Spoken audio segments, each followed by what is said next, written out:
I've always been the oldest, the one who was supposed to set the example, keep the peace and hold everything together. At 36, I'm Lydia, the eldest of three, looking back on a childhood that feels like a patchwork of fond memories and simmering frustrations. My brother Ethan, 34, and I were raised with a kind of normalcy that seems almost old-fashioned now. We had chores to do, rules to follow, and Dad's firm but fair hand to guide us when we veered off course. Then there's Clara, 28, the youngest, who came along like an unexpected guest and somehow turned our family upside down. She was the surprise baby, the one Mom and Dad hadn't planned, and from the moment she arrived, Mom decided she was royalty. Clara could do no wrong in her eyes. A little princess draped in indulgence, while Ethan and I were just the loyal subjects, expected to nod and smile. It wasn't subtle either.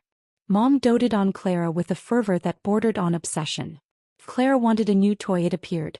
If she threw a tantrum, Mom would coo and call it spirit. Dad, to his credit, had some sense. He'd step in when Clara's antics got out of hand. Say when she'd scribble on my homework or borrow Ethan's books and lose them. "Clara, that's enough," he'd say, his voice steady but tired. "But Mom?" She'd swoop in like a hawk, brushing off his words with a laugh.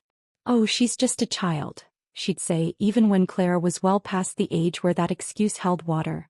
And heaven forbid Ethan or I dared to complain.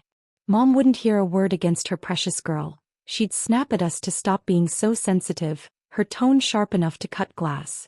Clara soaked it up like a sponge. By the time she hit her teens, she was insufferable. Ethan and I were older. Me by 8 years, him by 6, so we tried to shrug it off, to take her barbs with a grain of salt. But she had a knack for finding the sore spots.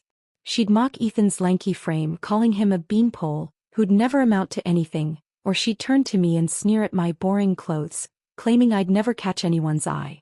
She'd inherited Mom's looks, sharp cheekbones, bright eyes, and she knew it, wielding her beauty like a weapon. Worse still, she'd dig into our choices.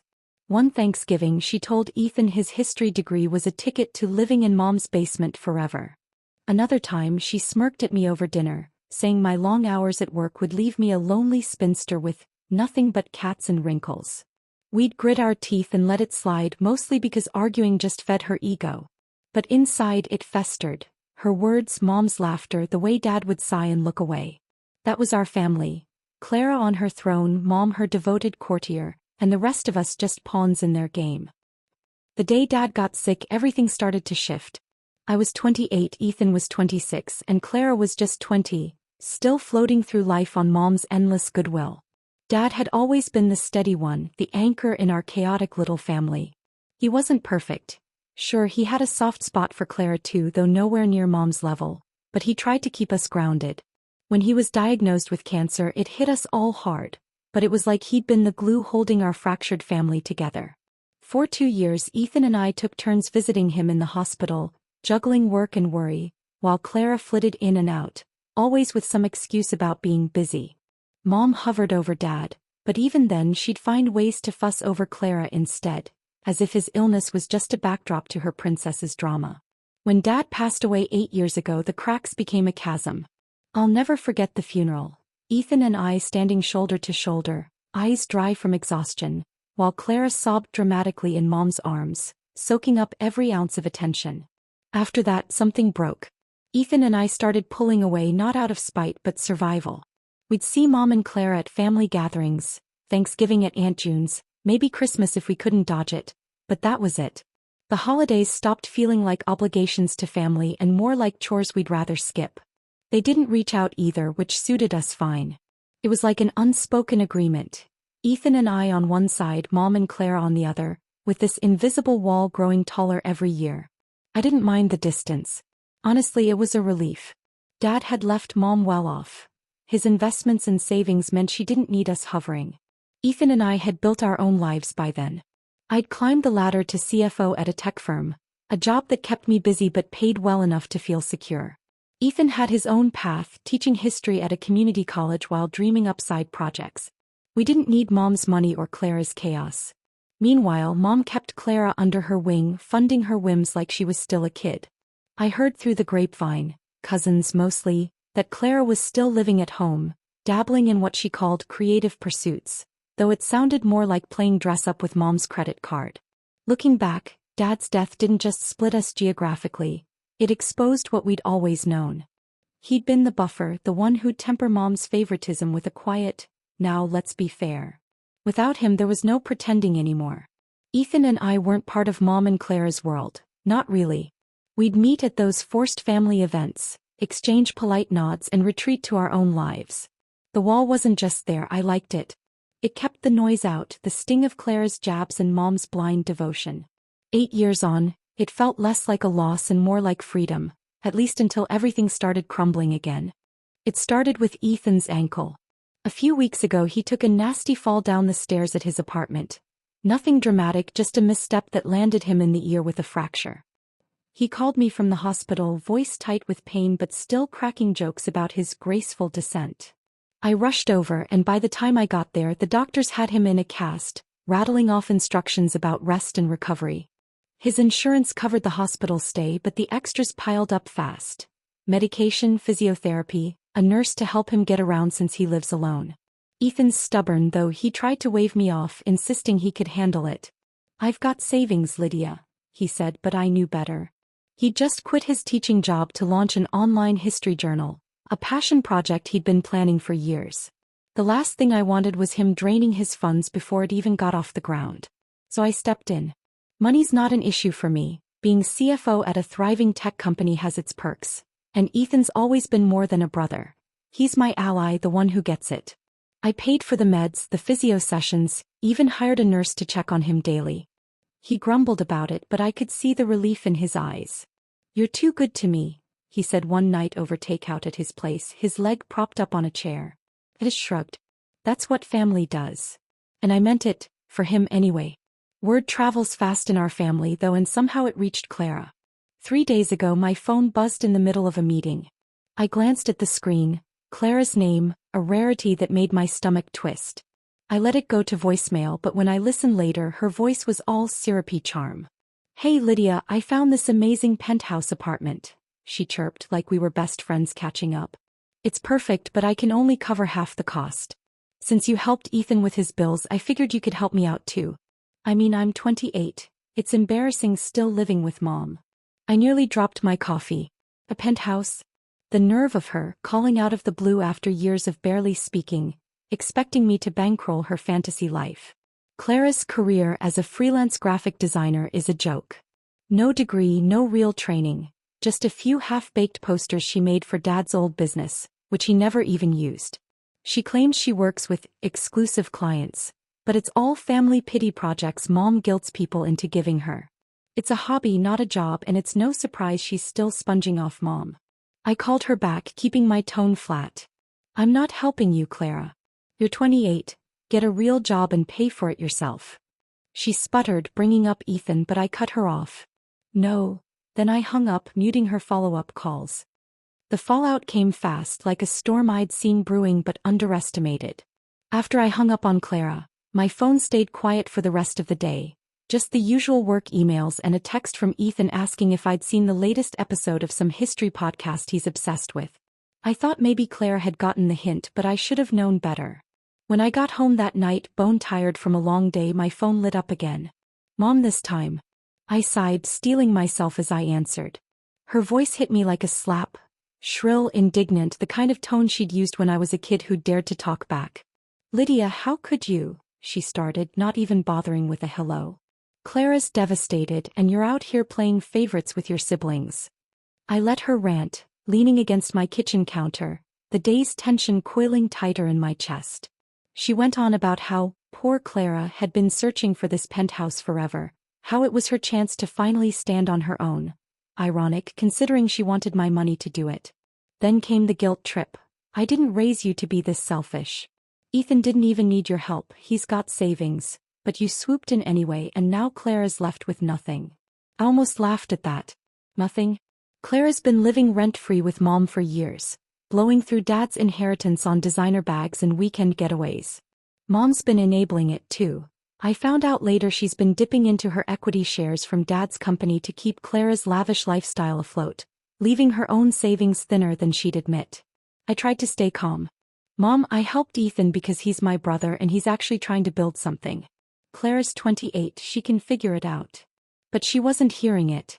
Her voice climbed higher, accusing me of being ungrateful, of forgetting everything she and Dad did for me. You wouldn't be where you are without us, she snapped, and now you owe it to your family to help Clara. That word lit a fuse in me. I'd spent years building my career, clawing my way up to CFO, all while she and Clara treated Ethan and me like afterthoughts. I didn't owe them a damn thing. The argument peaked when she threw out her trump card. If you're going to act like this, I'll have no choice but to cut you off completely. I couldn't help it, I laughed, sharp and bitter. Mom, we've barely spoken in 8 years. You've already picked your favorite and it's not me or Ethan. Go ahead and make it official. That set her off.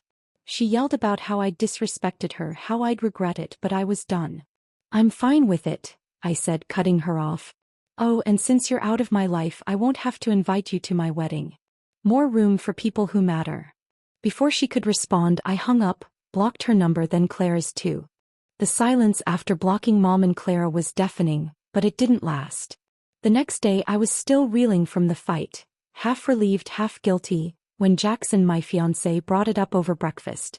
We'd been together 5 years, engaged for a few weeks, and he'd met Mom and Clara a handful of times at those awkward family gatherings.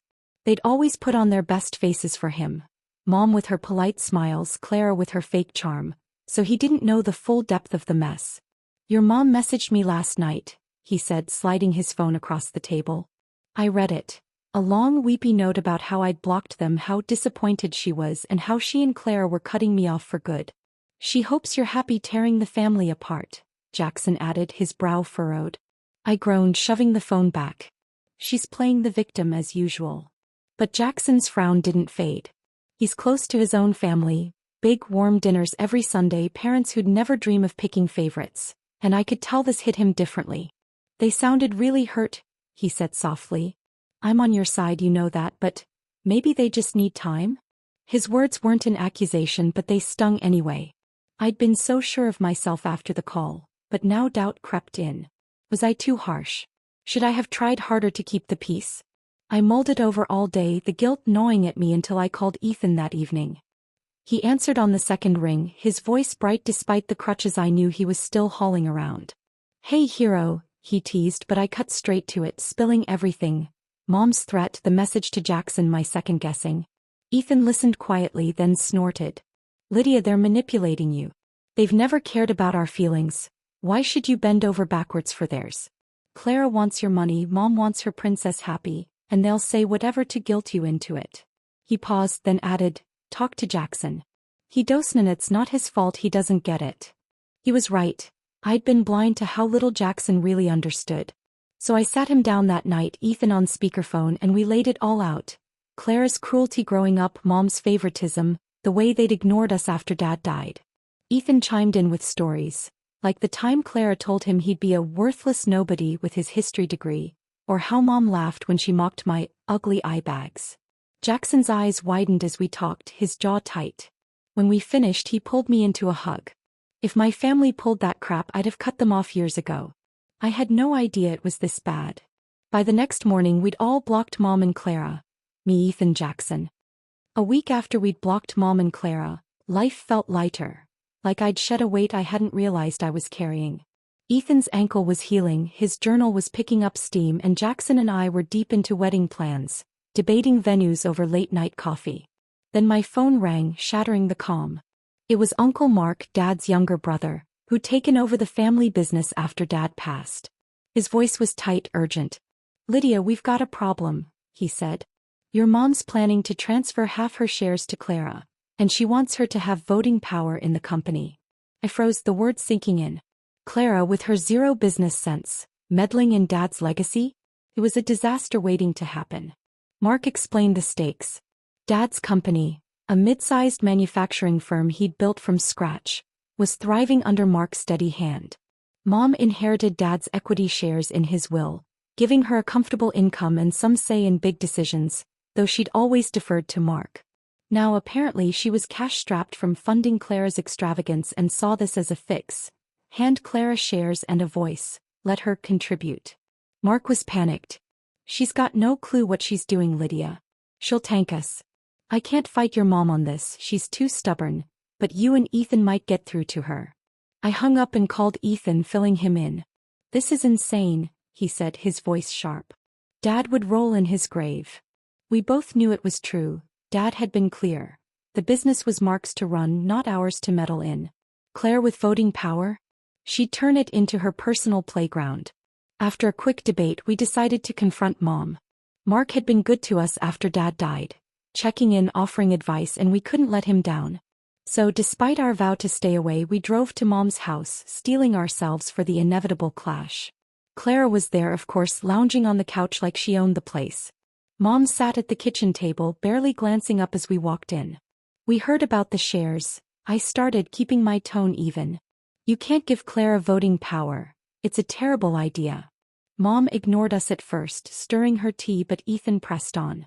"Mark's freaking out and he's right. Clara doesn't know the first thing about the business." That got a reaction. Mom's head snapped up, eyes flashing. "You don't get to tell me what to do after the way you've treated us," she snapped. "I'm done listening to you." Clara sauntered in, smirking. "If I want to help run Dad's company, something you two are too good for, then you don't get to waltz in here acting jealous." I clenched my fists, fighting to stay calm. "This isn't jealousy," I said. "Dad trusted Mark, not us, and definitely not you. You've got no experience." "None." She scoffed, but I saw Mom hesitate just for a second.